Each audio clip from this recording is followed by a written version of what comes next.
Well, Nigel, we continue this conversation. Now, there is some reshuffling as it relates to education, right?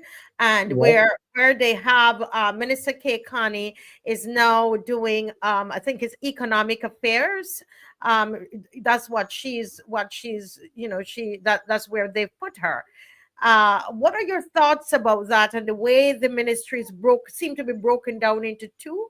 What are your general thoughts about that?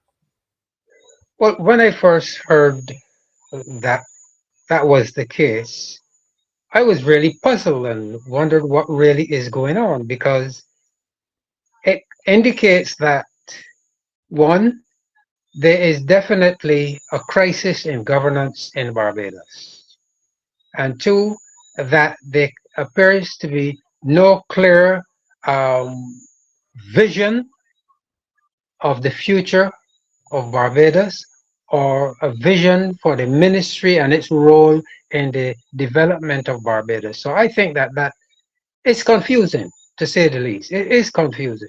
Corbin. Let me just ask Nigel, Nigel, you're listening about, all of what we're talking about tonight. You yourself, at some point, you've been in the teaching profession. When you hear this minister of education transformation, and then you have Sandra Husbands, who is now in charge of tertiary something something. Does it say to you that there is a ministry of education? Do you um what I myself am confused. Well, like Mrs. Corbin and yourself and everyone else, I am confused because I really cannot understand. I don't understand what really is happening in the Ministry of Education because you see, for me, the Ministry of Education has a very significant role to play in the social construction and nation building in any nation. And therefore, to be confused and to be misguided and to be just playing political games with such an important ministry is not good for the development of the nation, or in this case, for the development of Barbados. And it says to me that clearly the government does not have a clearly defined philosophy of education.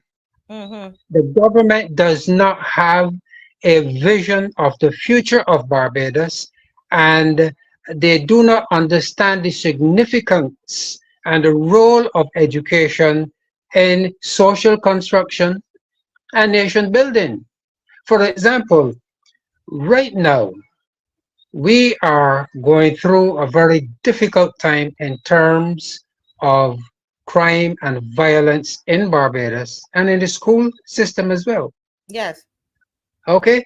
And one would think that knowing the significance of education and the role that it can play in character development and nation building, one would have thought that the government would be more careful and more circumspect in what it is doing to the Ministry of Education. Okay, so and to divide the ministry like that, it is a recipe for confusion and destruction. Yes. Yes, but with reference to the behavior of the parliamentarians in Parliament, especially when the leader of the opposition is speaking, I think it is very disrespectful and it demonstrates the lack of training, in my estimation, because we are taught as children whenever someone is speaking, you shut up and you listen. You do not interrupt. It is impolite to interrupt or disturb someone who is speaking. And for that level of behavior to be going on and the highest at the highest level in the governance of Barbados and in national life, for parliamentarians to be behaving like that, Mm-hmm. for me, constitutes hooliganism. They're behaving like hooligans in parliament, and that is not a good example for the young people. It's not a good example, okay? And clearly, I am saying that governance in Barbados is in a deep crisis, and something has to be done to rescue the art of governance from the level of hooliganism that it has degenerated to. Yes. I think you were saying something, Nigel. Go ahead. Yes, I think the dismissal, I know I said dismissal of Senator Haynes was an act of vindictiveness. She could not tolerate what is happening to Barbados. Her conscience remains alive and well. She spoke from her heart. She spoke in her conscience. She stood up for Barbados.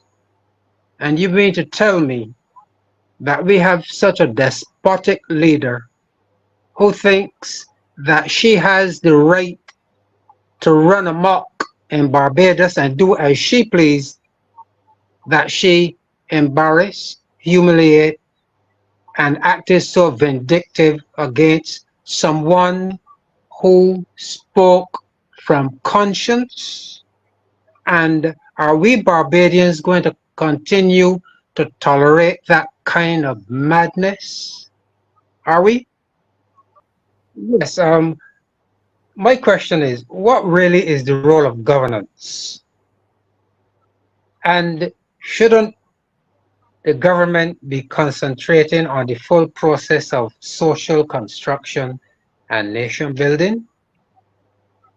Shouldn't we be concentrating on those issues rather than, I mean, yes, the economics are important, but I think there was a former prime minister who said Barbados is more than an economy, right? And I think the governance should be focusing more on social construction and nation building. And I think if we can concentrate on those areas, I think we will be able to build a stronger and a better country. And I think, finally, I think the time has come for parliamentarians to be trained in the art of governance before they are elected or before they are assigned ministries.